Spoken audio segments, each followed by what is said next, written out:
So how competitive are you? Like if I challenge you to a game of ping pong, do I got a chance to win? No, you don't have any chance to ping pong for sure. Meanwhile,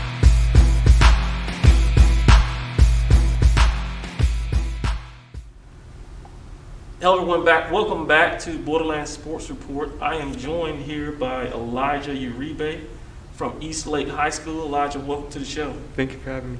Definitely. So Elijah's a 5'9" running back, right? Yes, sir. 195. So your online says you play running back and quarterback. What's up with that? So I came to high school, and when I was there, I was a quarterback my freshman year. And my sophomore year is when they started transitioning me to not running back, but just a skill position because we had Orion. Okay. And my sophomore year, I played slot. I didn't play running back. And then towards the end of the season, we lost our running back, so they moved me back there. And I started getting into the groove of it. And junior year came around, and we needed a running back, and I played it. I filled the spot as running back. Filled the spot again, and you filled the spot pretty admirably there. So far you've played 10 games in high school, 969 yards, 12 touchdowns, 14 receptions, 108 yards, and 1 touchdown. Sophomore year you played 5 games. Junior year you played 5 games. Sophomore year 115 yards. Junior year 854 yards. 170.8 yards per game. That's more than filling in. That's balling. Thank you. 10.8 yards per carry. Then you had 13 receptions for 88 yards. That ranked you as probably one of the top 5 running backs here in the city. And so that's more than just filling in.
Let's talk about some measurables that these colleges look at. So online it says you run a 4.740. Yes, sir.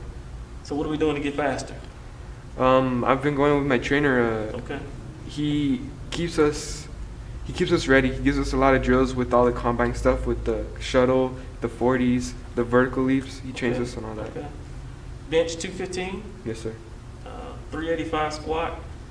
This is pretty impressive. The 35.4 vert. It must help out a lot in basketball, huh? Yes, sir. And 7'5" broad jump. That's pretty impressive. Pretty impressive. So you mentioned Olivas last year, who's now going on to Houston Baptist. Yes, sir. But y'all lost more than just Olivas. Y'all lost Matt Jones. Y'all lost Blaise Campion. So who steps in and fills that void when those three that three-headed monster that just walked out the door?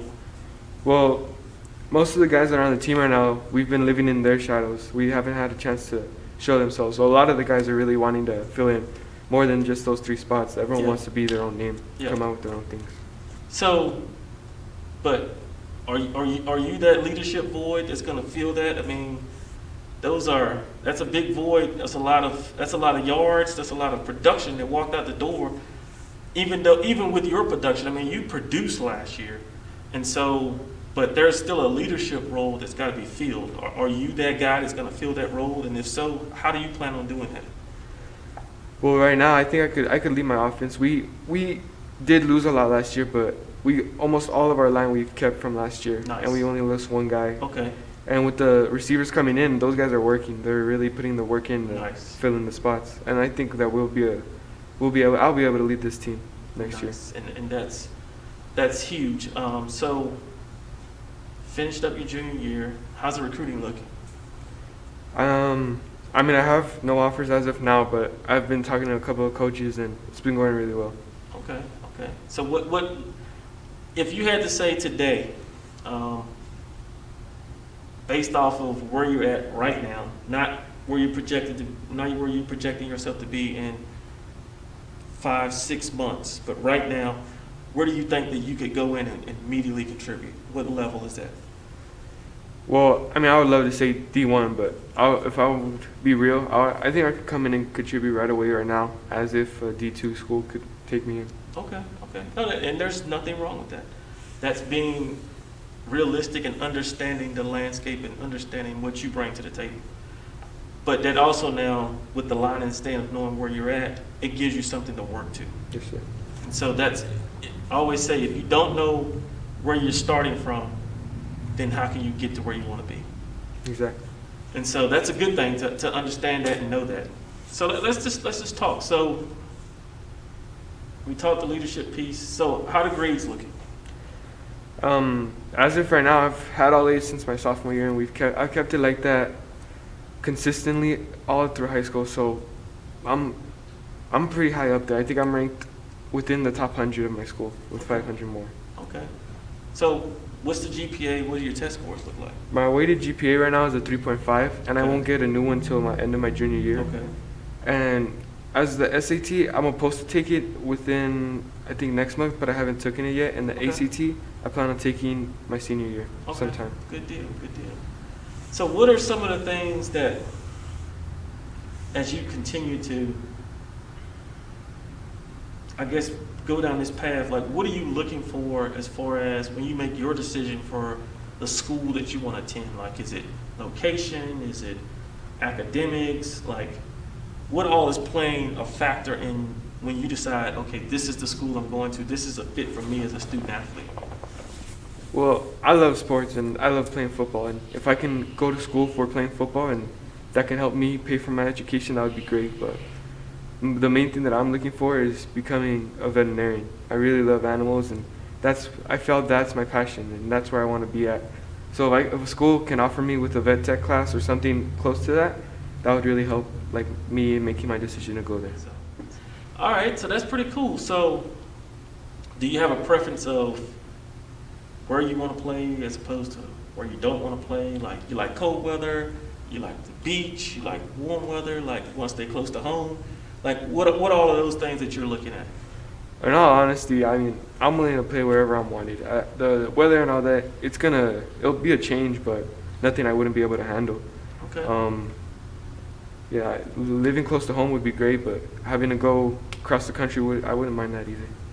It's always something to go somewhere where you're wanted. Yes, sir. Than to feel like, oh, they just took me as an afterthought. That definitely makes your experience in college a whole lot different. So we talked the recruiting piece, we talked the academics. So let's talk about this upcoming season. I'm very optimistic that you guys are going to get to play a full year this coming season. So with that being said, what are some of the things that you guys, with this new group that's coming in, have collectively set as a goal for you guys as a team? I mean, our goal is always to win district, to get there in that first place spot within El Paso teams. Mm-hmm. And when we were coming into it, the coaches weren't really sure about much of what we could do. But we've had since 3 months ago, from then to now, we've really improved as a team, and they see us winning district. We see ourselves winning district. Okay. So district, you guys lost in the first round last year. Yes, sir. So is the plan to try to go at least one more game further? Yes, sir. The plan is always to win state. That's always the plan. Okay. So now you mentioned earlier when you walked in here. Oh, well, before I get to that, so what are your goals for the season?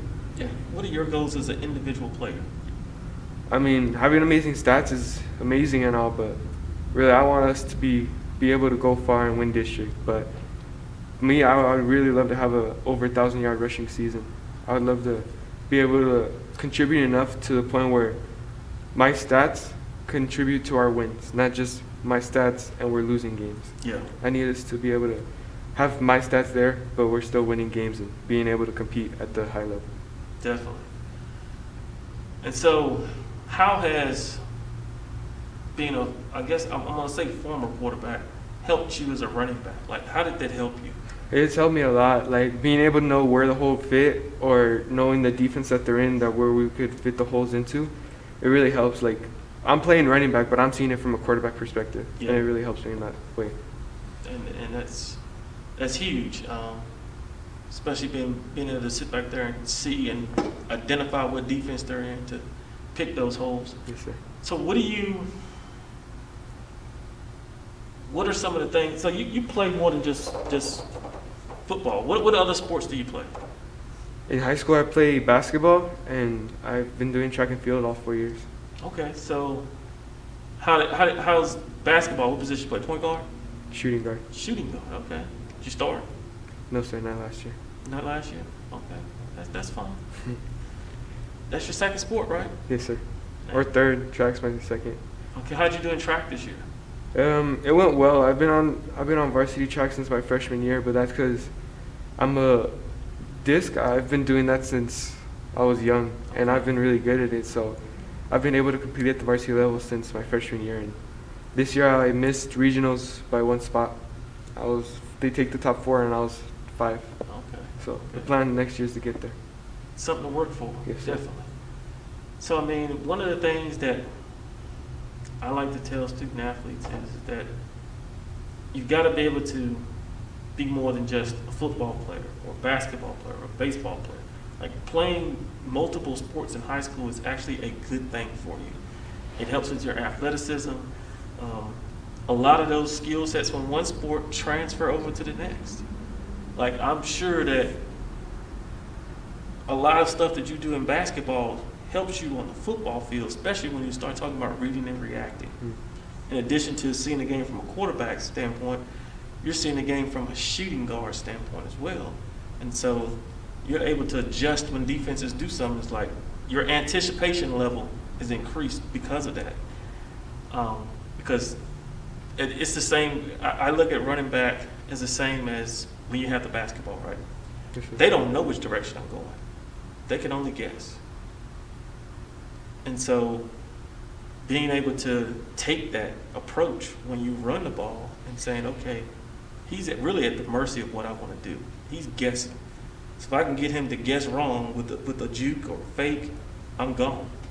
And so I'm sure that definitely helps you in the trend, and then with the track piece as well, with the strength and all of that. So what do you want the coaches to know about you as they look at this? The main thing is that, I think it's going to be impossible to find a guy that works harder than me. Since my freshman year to coming into my senior year, I've never missed a day of high school practice, and I've never had a reason to. I'm usually always going to be the first one in there. We have 6 a.m. practices. I'm there by 5:30, waiting on the field for the coaches, because I have to wait for them to unlock it for me to get in, because of how early I get there. And usually I'm one of the last ones to leave. I have a really good connection with my head coach, and getting that wasn't easy. Like, we had to go over a lot to get that connection, going over everything that we did. So going into this next year, and we've talked leadership, we've talked recruiting, we've talked the academic side. and we've kind of touched a little bit on the other sports. So what are some of the things for you that you plan to do from a leadership perspective to help guide and lead this team? I mean, I hope to keep us on track. You know, COVID it's not gone, and it's possible that we could miss a game or two. And if that does happen, I don't want guys falling off and not showing up to practices because we don't play. I mean, I want to make sure that everyone's still committed 100% from game one to the last game of our regular season. Folks, this has been another episode of Borderland Sports Report. I'm Steve Howard. I was joined here by Elijah Uribe. Thanks, Elijah, for joining us. Be on the lookout for this young man, Coach. He's definitely someone that you should be looking to. I expect nothing but big things out of him this year as he returns. But thank you, guys. Have a good one.